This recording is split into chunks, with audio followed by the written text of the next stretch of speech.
The answer lies in the evolution of this. The eye. That's not a human eye, that was a pig's eye, but physiologically very similar to ours. So at the front there's this, the cornea. It's a protective layer. And then, behind it, it's all right, I'm cringing too. Behind the protective cornea is the lens. That is what plays such a crucial part in determining what light gets through to our eye. But it's not just about letting light through. It's evolved to be a filter, filtering out ultraviolet light that could, over time, harm our eye. That's perhaps why the kestrel can see ultraviolet, because their lifespan is short. They wouldn't be alive long enough for the ultraviolet light to harm their eyes, so they haven't evolved the filter. But there are a few rare individuals who lack that filter, and so can get a glimpse right into that invisible realm.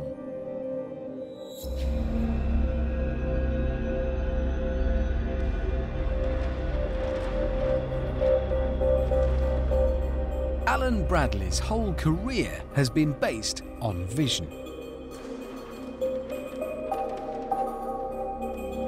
As a television engineer, he specialized in translating the world we can see into the pixels of light on our television screens.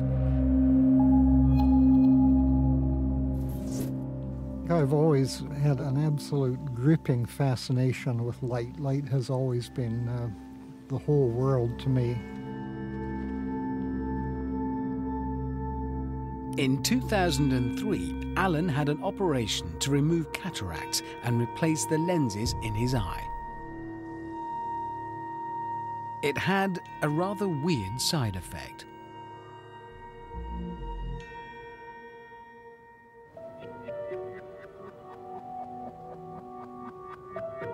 The operation was successful, but something else seemed to have happened to his sense of sight.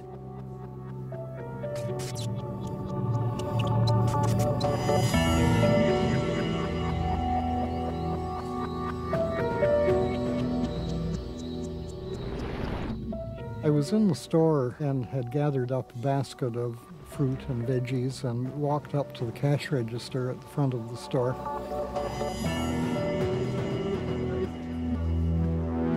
As he approached the checkout, Alan was suddenly exposed to a strange glow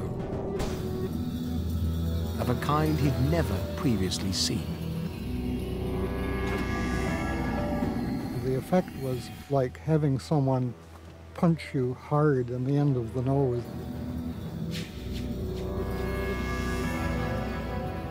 It was like receiving an electric shock through the eyes.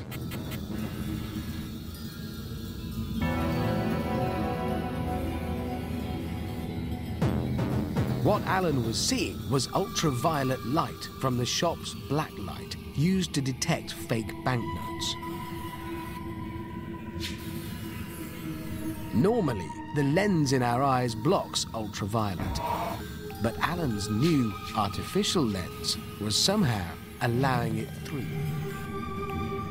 One of the eyes was seeing the bulb in a deep purple, as most people see a black light.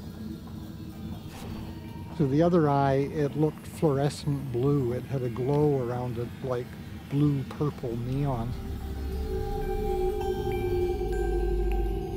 Alan suddenly has a view of the world most of us will never share.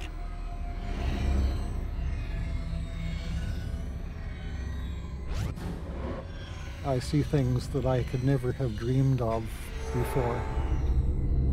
It happens looking at the raindrops with sun coming through them. In rainbows, there is this wonderful, shimmering, fragmented part of the spectrum, which is much more enhanced than anything that I ever saw before. Alan Bradley's operation transformed his sense of sight beyond what he'd ever imagined to be possible. 100 years ago, cataracts were dealt with in a less sophisticated way. They simply took out the lens altogether.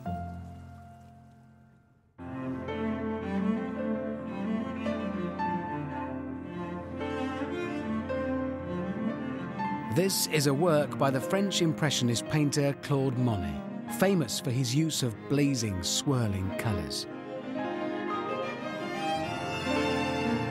Late in Monet's life, a cataract in his right eye began to affect his sight, and he agreed to an operation to remove the lens. You can see in his paintings that it completely changed his perception of colour. With his left eye, he painted this. But in the right eye that was missing the lens, that same garden looked very different, swathed in a bluey white wash. Maybe he'd run out of red paint. The more likely answer is that he too was able to see in ultraviolet.